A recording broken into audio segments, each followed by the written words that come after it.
Unidos, en un barrio marginal de Marsella. El Festival de Sitges també premia els millors curtmetratges realitzats per alumnes de diferents escoles de cinema de Catalunya.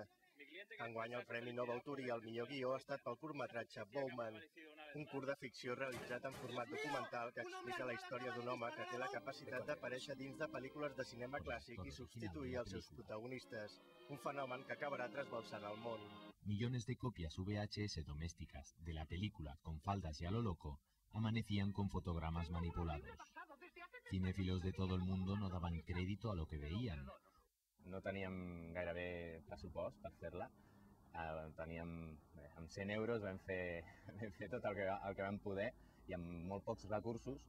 I el que vam fer va ser intentar pal·liar la manca de recursos i de mitjans amb una bona història, crec jo. Amb una història original. Bowman és el resultat d'un projecte de final de curs de l'Escola de Mitjans Audiovisuals AMAF. Aquest premi facilitarà la seva exhibició a diferents cicles de cinema del país. Will you try? If you show me, I'll show you. I'll try. Good. 1, 2, 3, 4. 1, 2, 3, 4. 1, 2, 3. 1, 2, 3. La la la la la la. La la la la la.